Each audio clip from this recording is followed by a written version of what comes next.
गोल करना। उनके बच्चे आंदोलन धरने में बैठ गए।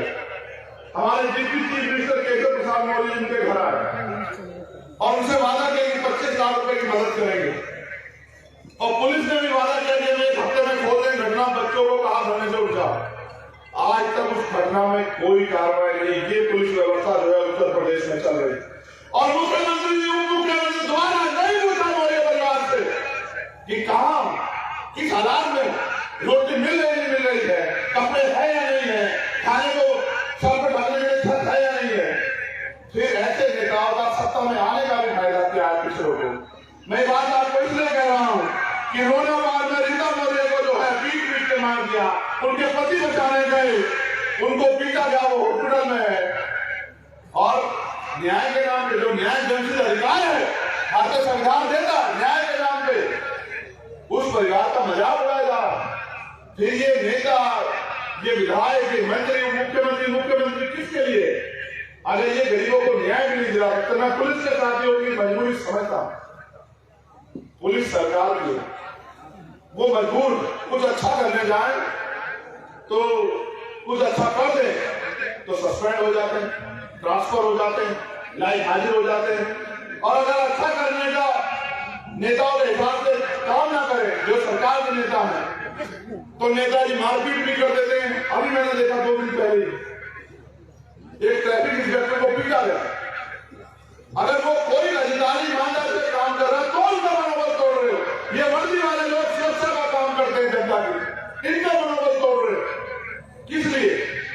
अपने चंद नेताओं को करने के लिए। इसका प्रभाव समझते हो? आप जनता पर क्या कर रहा है?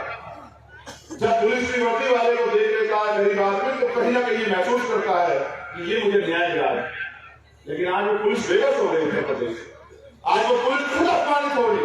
आज उस पुलिस को कुचला जा रहा है और तमाम तरह से प्रयास किया जा रहा है कि ये उनके हिसाब से काम करे।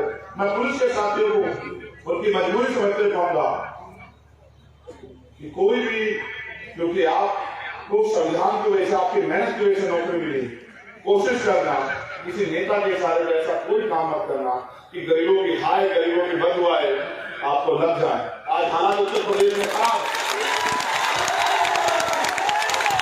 आज हालात उत्तर प्रदेश में खराब है। मेरा कोई बदले का मतलब है नहीं, मैं खुद को मानने वाला व्यक्ति हूं, मैं किसी से बदलना चाहता ही नहीं।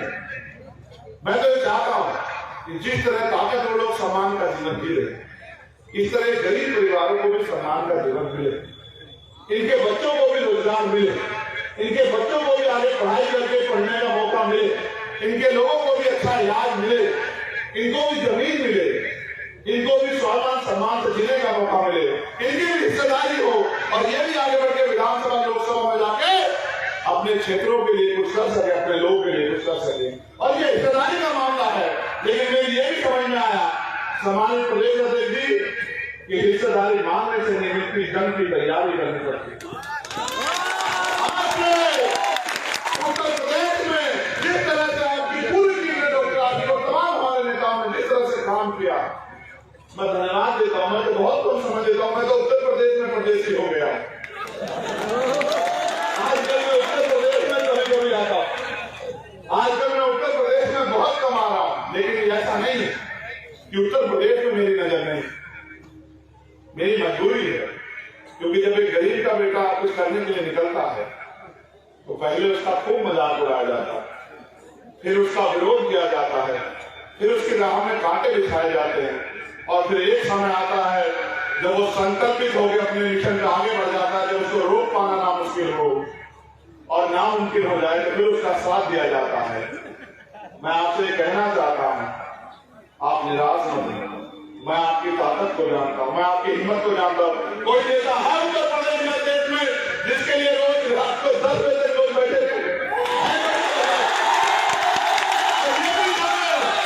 ये भी जाने पैसे पे बुलाए गए लोग नहीं, ऐसे बुलाया घंटे 2 घंटे बुलाया, ऐसे में बुलाया साधन सुधार को बुलाया, 3-4 घंटे बुलाया। ये तो मेरे वो बहादुर भाई हैं, ये तो मेरी वो बहादुर बहनें माए हैं जो अपने बेटे से प्यार करती है, उम्मीद करती है कि बहुत लोगों ने ठगा, अब हमें इंसाफ मिलेगा, अब हमारे जीवन में खुशहाली। मैं वादा करके कहता हूँ मुझे बहुत बात आपसे करनी है, आप इस बात करो, लेकिन अब मैंने तय किया और ये तय मैंने उचित किया जिस दिन मुझे गोली लगी। जिस दिन मुझे गोली लगी आपको कैसा महसूस हुआ बताओ? ये तो मैंने भी देखा। जैसे मैंने कहा कि तुम्हारे बीच से कोई विरोधी मुझे गोली मार सकता है, मैंने देखा किस तरह से तुम्हारे अंदर बेचैनी हुई और तुम खुद पीछे हट गए। और उसके बाद मुझे एहसास हुआ कि ये प्यार पैसे से नहीं मिलता है, ये प्यार संघर्ष से मिलता है। मैं यहाँ भले ही बोल रहा हूँ, कि धरती पे, लेकिन दुनिया में हमसे प्यार करने वाले हमारे साथी, क्योंकि आज सोशल मीडिया का युग है। मैं यहाँ हूँ, वो लाइव के माध्यम से दुनिया से मुझे सुन रहे होंगे। अभी सिंगापुर में हमारे साथी मुझसे आते हुए बात कर रहे थे, उनका नाम शोएब, मुझसे कह रहे थे कि भाई हम जैसे भी हैं ना, हम आपके साथ। तो मैंने उनसे कहा कि आपने देखा कि चाहे वो भारत में जुर्म हो या भारत से बाहर कहीं भी हो, जब भी किसी कमजोर को सताया जाएगा, मैं आपको हमारे देश के नेता इजराइल का समर्थन करने लगे। मैं बात इसलिए कह रहा हूं क्योंकि दुनिया में बैठे लोग मुझे सुनते हैं। आपने देखा क्या हाल किया इजराइल में, छोटे छोटे बच्चे। मैं किसी आतंकवादी अपराधी का समर्थन नहीं करता, लेकिन सत्ता एक भूख होती है। अपनी भूख के चक्कर में, जमीन को कब्जाने के चक्कर में क्या किया इजराइल ने, क्या खेल खेला गरीबों के साथ, कमजोरों के साथ। इसलिए मैंने कहा था बिजनौर से कि मैं फिलिस्तीन के साथ हूं, चाहे कुछ हो जाए, मैं हर एक कमजोर के साथ हूं। इसलिए मैंने उतनी बात कही थी। और फिर क्या हुआ? फिर आपने देखा क्या हुआ कि देश के प्रधानमंत्री ने फिलिस्तीन के लिए मदद भेजी। हमारे भारतीय जनता पार्टी के समर्थक समझ ही नहीं पाए कि जो 2 दिन पहले इजराइल का समर्थन कर रहे थे, वो फिलिस्तीन को मदद भेज रहे हैं, फिलिस्तीन के खिलाफ खड़े हुए, इजराइल के खिलाफ खड़े हुए। इसका कारण यह है कि इनके पास कोई पॉलिसी नहीं है, ये सारी विदेशी पॉलिसी खराब कर रहे हैं। मैंने तो प्राइम मिनिस्टर से कहा कि माननीय प्रधानमंत्री जी, मैं आपकी ताकत को समझता हूँ, आप भारत के प्राइम मिनिस्टर, चलिए चाइना बॉर्डर की तरफ। चंद्रशेखर आजाद आपके पीछे खड़ा है, चलिए हम चाइना बॉर्डर पर जाए। चाइना हमारी जमीन पर जा रहा है, चाइना हमारे देश में घुस गया, हमारी कैसों की जमीन कब्जा ली, हमें 1 गज जमीन अपनी मिट्टी की किसी को नहीं देंगे। हम अपनी मिट्टी का, अपने देश का 1 गज हिस्सा किसी को, दुश्मन को नहीं देंगे। आप चलिए ना चाइना की तरफ, भारत के वीरों में बहुत क्षमता है, और अब तो भीम आर्मी के लोग आपके साथ खड़े हो जाएंगे जब आप चाइना की तरफ करोगे। क्या कर रहे हो अपने से कमजोर से? मैं बात आपको इसलिए बता रहा हूँ मिसाल के तौर पे कि आपको याद रहे कि चाहे अन्याय करने वाला आपका अपना हो या कोई गैर हो, कभी अन्याय करने वाले के साथ नहीं खड़ा होना मेरे लोगों, हमेशा उसके साथ खड़ा होना। जो परेशान है, जिसके ऊपर मुसीबत है, जो पीड़ित है, जो शोषित है, जो मजलूम है, हम उसके साथ खड़े होना। और मैं ठगे हुए लोगों से कह रहा, जो ठगे गए हर बार, बीजेपी हराओ, बीजेपी जिताओ, बीजेपी को हराना, इनको ले आओ। अगर आज कोई बीजेपी का मुकाबला पूरे देश में कर रहा है तो ये नीले पट्टे वाले लोग कर रहे हैं। बाकी किसी की हिम्मत नहीं है। अब मैं राजस्थान में था, नेताओं के यहाँ 4 बजे ईडी वाले बैठे थे, मैं दिल्ली में था, 6 बजे ईडी वाले बैठे थे। मैं उनको बुलाता रहता हूँ कि आओ किसी से हमारे साथ में बैठ के चाय पियो, लेकिन वो जानते हैं वो मुकाबला नहीं कर सकते हैं गरीबों का, ईमानदार लोगों का। वो जानते हैं कि इनके खिलाफ तो झूठी बातें फैलाओ जाओ कि अब ये कमजोर हैं, अब ये लापरवाह है, अब ये जिम्मेदार नहीं। मैं आपको पूछना चाहता हूँ, हमारे मीडिया के लोग भी हैं जो रात को 10:15 बजे काम पे खड़े हो गए, आप सुन रहे हैं मुझे, वो गैर जिम्मेदार है। जिनको ये कहा जाता है कि नौजवान को समझते हो क्या होता है? नौजवान वो है कि संघर्षों के साय में खरगोर जवानी पलती है और इतिहास पर झुक जाता है जिसको और जवानी चलती है। नौजवान वो है जिन्होंने अंग्रेजों के दांत खट्टे किए। 23 साल के थे शहीद आजम भगत सिंह, जब उन्होंने हंसते हंसते फांसी की सजा कबूल की। आप समझते हो, अपनी मिट्टी के लिए मर जाना, अपने देश के लिए शहादत देना, व्यक्तिगत लड़ाई कोई भी लड़ सकता है, लेकिन अपने समाज के लिए, अपने देश के लिए, अपनी मिट्टी के लिए कुर्बान हो जाना, ये जज्बा भारत की धरती में है। ये ऐसी पाक धरती है, ये ऐसी पवित्र धरती है जहाँ का एक एक बहादुर हजारों हजारों पे भारी पड़ता है। ये ऐसी धरती है। आज तो हाल ऐसे है कि जो इस मिट्टी को 5 बार सजदा करते हैं सुबह से लेकर शाम तक, उनसे सर्टिफिकेट मांगे जाते हैं देश के प्रति ईमानदार होने के। जो अपने ईश्वर को याद करने से पहले, अपने खुदा को याद करने से पहले 5 बार सजदे में इस देश की मिट्टी को सलाम करते हैं, उनसे सर्टिफिकेट मांगे जाते हैं। लेकिन जो देश को नफरत में बांध रहे हैं, जो देश को कल पूंजीपतियों को सौंप रहे हैं, उनसे कोई सवाल नहीं करता। जो पूंजीपति मित्रों के हजारों हजारों करोड़ रुपए माफ करते हैं, जो गरीबों पे 10,000 रुपए उनकी खाद खींचने का काम करते हैं, उनसे कोई सवाल नहीं करता।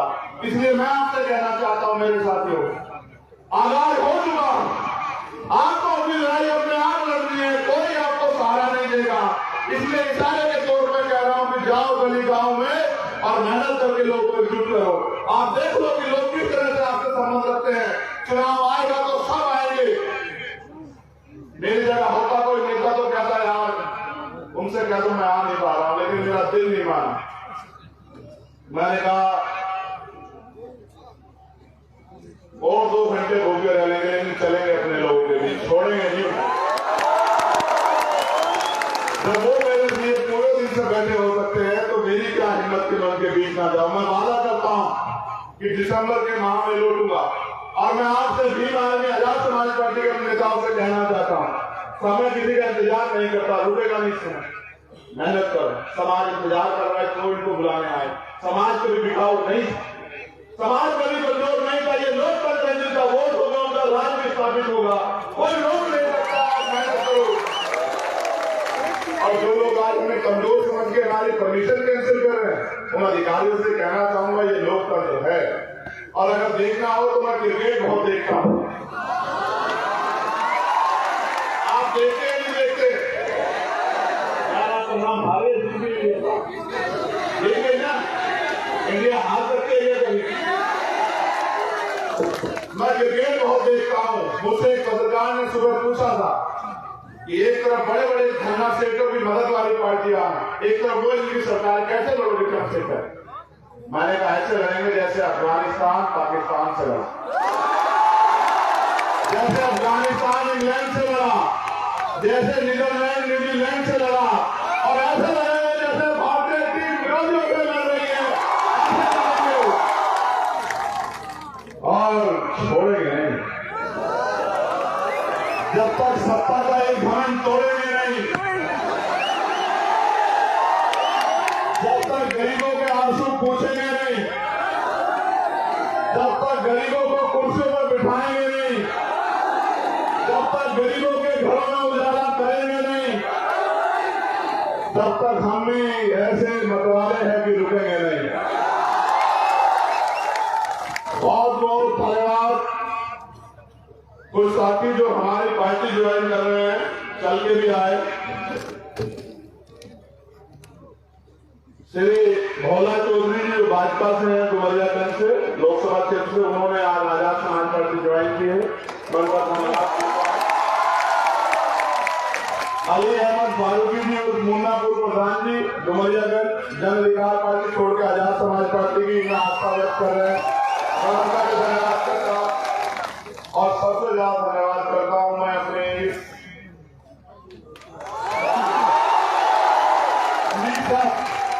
आपके लिए कोई शब्द नहीं है मेरे पास, कोई शब्द नहीं। कोई बात नहीं। मैं जब घर से चला था 2013 में, नहीं पता था क्या होगा, ये भी नहीं पता था कोई साथ देगा नहीं देगा। काशीराम साहब की एक ही बात याद थी कि अकेला ही चला हूं, मंजिले जाने लोग मिलते चले गए और कार वापस आ गया। एक मैं और एक हमारे राष्ट्रीय अध्यक्ष वीरेंद्र सिंह जी, और फिर एक आज ये समंदर है। देश के किसी कोने में चले जाओ, प्रदेश के किसी कोने में चले जाओ, जहां जाओ वहां प्यार ही प्यार है। जहां जाओ उन आंखों में उम्मीदें हैं, कि कोई तो है उनका अपना जो उनके लिए लड़ रहा। मैं धन्यवाद दूंगा भाई अब्दुल्ला को। एक जोरदार नारा लगा, अभी बताऊंगा कहीं को लगाना, मैं दिल में नहीं रखता कोई बात।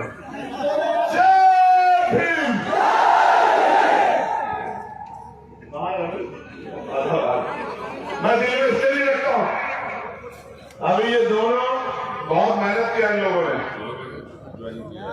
अच्छा, ज्वाइनिंग वालों को नाम से मैंने देखा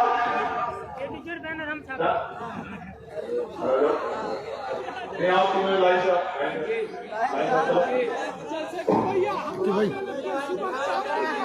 मेरे से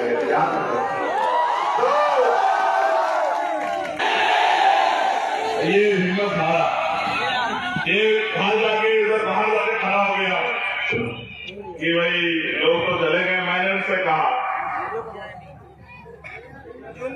कि जंगे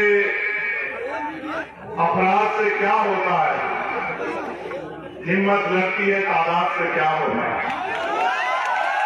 ये जो यहाँ टिका हुआ है वो एक इतना बहादुर है कि वो अपने कंधे पे बिठा के इस समाज को आगे बढ़ाने का काम करेगा।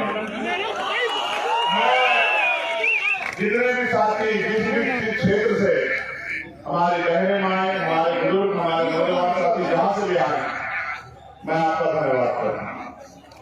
ये जानो कि हमारी सबकी लड़ाई, और ये लड़ाई तब तक खत्म नहीं होगी जब तक हर अंतिम मैदान पे बैठे व्यक्ति को भी स्वाभिमान सम्मान का जीवन नहीं, जब तक इस देश में महिलाएं सुरक्षित नहीं होती, जब तक आपको बराबरी के अधिकार नहीं मिलते, और जब तक भारतीय संविधान पूर्ण रूप से लागू नहीं होता।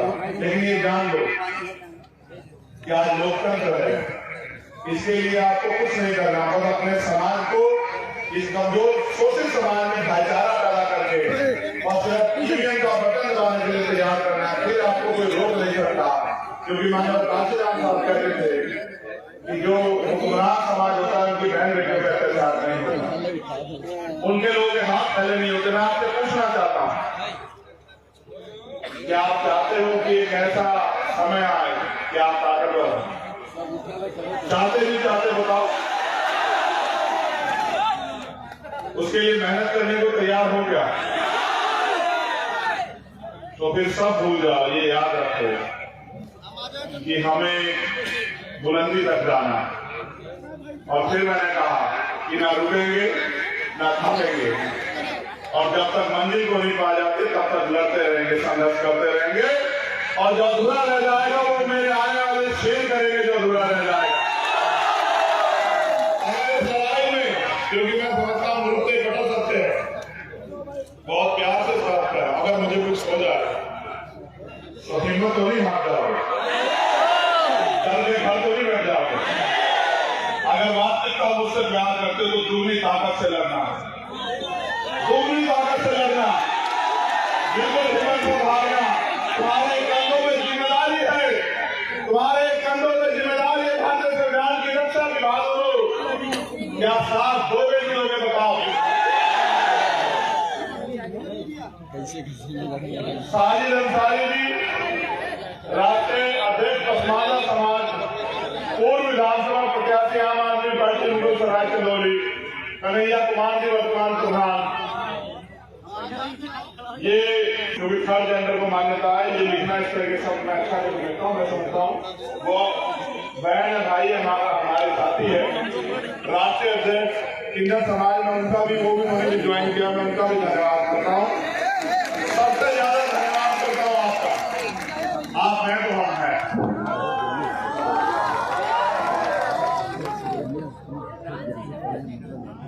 हाँ, सलमा जो ट्रांसजेंडर है, मैं उनको कहूँगा कि वहां गया, जिनको भी व्यवस्था ने अपमानित किया उन सबको साथ लेके चलेंगे, अभी तो मानवता की बात आगे बढ़ेगी। बहुत बहुत धन्यवाद।